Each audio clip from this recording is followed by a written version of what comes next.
अस्सलाम वालेकुम dear friends, आज की वीडियो में खुश आमदीद।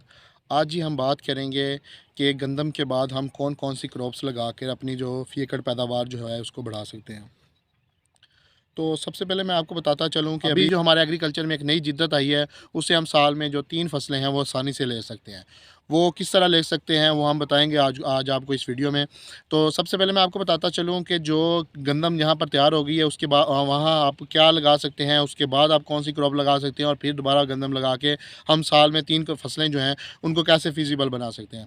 तो सबसे पहले मैं आपको बताता चलूँ कि गंदम के बाद जो चीज़ आप लगा सकते हैं उसमें तिल जो है ये आप लगा सकते हैं। तिल लगाने का जो मेन मकसद जो है ये आपने जो मुल्क की जो खुर्दनी तेल की पैदावार जो है उसको आप बढ़ा सकते हैं। एक एक्स्ट्रा बूस्ट दे सकते हैं और हमारे मुल्क के अंदर जैसे कि आप जानते हैं कि कुकिंग ऑयल जो है वो अभी बहुत एक्सपेंसिव हैं और वो गरीब आवाम की जो पहुँच है उससे दूर है। तो इस वजह से जो ज़िम्मेदार हज़रात हैं जो अपनी क्रॉप है उसको तिल की क्रॉप जो है ये लगाकर जो है हमारे जो माशी फ़ायदा है वो कर सकते हैं।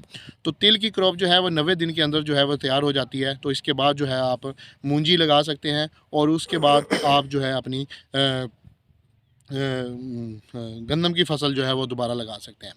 अगर जहाँ पर बारिशी इलाके हैं, बारिश जहाँ पर ज़्यादा होती है, अगर वहाँ पर आप तिल नहीं लगा सकते या सेम थोर की एरिया है वहाँ पर आप तिल नहीं लगा सकते, तो वहाँ पर आप जो है वो एक बेहतरीन हाल जो है हाइब्रिड चावल है। हाइब्रिड चावल जो है लॉन्ग ग्रेन वैराइटीज़ जो हैं वो आप लगा सकते हैं। वो 90 से 95 105 दिन की वैराइटीज़ हैं। उसके बाद आप बासमती या कैनात की वैराइटीज़ जो हैं वो आप लगा सकते हैं और अपनी जो फ़ी एकड़ पैदावार है उससे आप बढ़ा सकते हैं। ये आप उसके बाद आप गंदम लगा सकते हैं। तो 3 जो आपकी क्रॉप्स हैं ये फ़ीज़िबल हो जाएगी।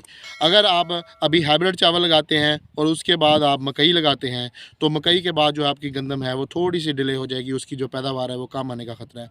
अगर आप हाइब्रिड चावल लगाते हैं उसके बाद आप अपना राया जो है, कनोला जो है ये भी लगा सकते हैं और उसके बाद जो आप कनोला के अंदर जो है वो इंटरक्रॉपिंग कर सकते हैं शुगर केन की। तो उससे जो है आप एक एक्स्ट्रा फसल जो है वो कनोले की शक्ल में आप ले सकते हैं या राई की शक्ल में आप ले सकते हैं और उसके साथ-साथ आप जो शुगर केन है उसकी भी एक बेहतर पैदावार, क्योंकि वो लॉन्ग टर्म ड्यूरेशन हो जाएगा शुगर केन का, तो उसकी पैदावार भी जो सितंबर काश्त कमाद है वो बेहतर आ सकती है।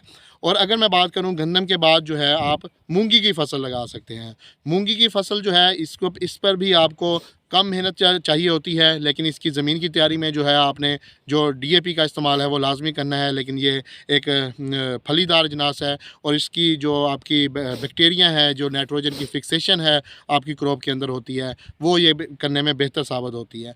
तो आप नाइट्रोजन की फ़िक्सेशन भी इससे हो जाती है और आपकी जो अगली फसल आती है उससे भी जो एक एक्स्ट्रा बूस्ट है वो मिल जाता है आपकी नेक्स्ट क्रॉप को, जैसे चावल की फसल है। अगर हम इसको अंदर इनकॉर्पोरेट रूटावेट कर दें और इसकी जो पैदावार है वो भी 10 से 12 मन आ जाती है, जो और इसकी अगर आप फलियाँ पकती रहें और साथ-साथ तोड़ते रहें तो ये 18 से 19 मन तक भी आ जाती है इसकी पैदावार और इसका जो रेट है वो भी मार्केट में काफ़ी अच्छा मिल जाता है।